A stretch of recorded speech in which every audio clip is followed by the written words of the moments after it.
आप जरा ध्यान से समझो, ये पूरी की पूरी नवधा भक्ति में संत कथा सेवा यही से प्रारंभ क्यों हो रहा है? क्यों? क्योंकि जीवन में तुम्हें मिलता ही इसी से है। जीवन परिवर्तन करने में, जीवन को श्रेष्ठ करने में, जीवन को बेहतर करने में इसके अलावा कोई तरीका ही नहीं है। जब तुम किसी की सेवा करते हो ना, तो तुम्हारे अंदर दासत्व आता है। किसी के पैर पखारना, किसी के पैर धोना, किसी को प्रणाम करना, किसी के चरणों में शीश रखना, मैं सत्य कहूं तुम्हारी निजता की विशेषता का दर्शन है।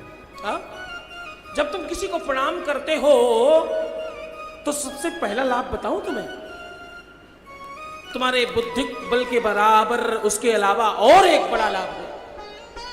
जब तुम प्रणाम कर रहे होते हो तो तुम सामने वाले को यह बताते हो कि मैं शिष्ट हूं, तुम वो बताते हो कि मैं शिक्षित हूं, मैं संस्कारी हूं और मैं धर्मवान हूं। क्या?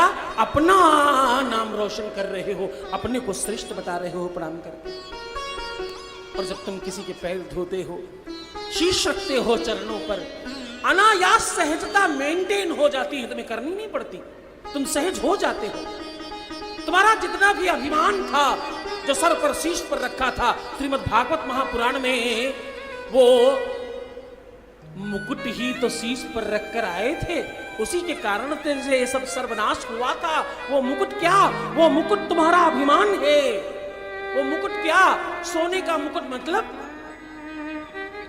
अभिमान शुरू, सर झुक नहीं सकता। मुकुट का एक प्रभाव है, मुकुट रखा है सर में तो आप सर झुका सकते नहीं, गिर जाएगा। अभिमानी, मुकुट मतलब अभिमानी, अभिमान आ जाना। अभिमान जाएगा तो विमान आएगा। बस इतनी बात पर पूरी की पूरी श्रीमद् भागवत महापुराण का निर्माण है, मात्र इतनी सी बात में। कितनी सी बात? अभिमान आया तो सब खत्म, अभिमान चला गया तो विमान आ गया। बस इतनी सी बात है पूरी की पूरी श्रीमद् भागवत महापुराण में। और अभिमान कैसे जाता है? जब तुम झुक जाते हो। शास्त्र कह रहा है, श्री महापुराण कहती है, क्या? सूखी लकड़ी और मूर्ख व्यक्ति झुक सकता नहीं कभी। जिसमें फल लगे हैं, जिसमें संस्कार है, जो बुद्धिमान है, जो श्रेष्ठ कुल के लोग हैं, जो धनवान है, जो कुलीन है, जो अच्छे कुल और अच्छे खानदान के लोग हैं, जो संस्कारी हैं, वो अपने आप झुक जाते हैं। वो अपने आप सहज हो जाते हैं। एक से एक बड़े बड़े आईएएस पीसीएस और एक से एक श्रेष्ठ लोगों को कहते सुना, वो हमेशा भाषा में अरे साहब मैं क्या बताऊं, अरे साहब मैं क्या बताऊं। हाँ, खुद जो साहब है वो दूसरों को साहब कह रहा है। ये क्या है? ये श्रेष्ठता है, ये शिक्षा का बल है।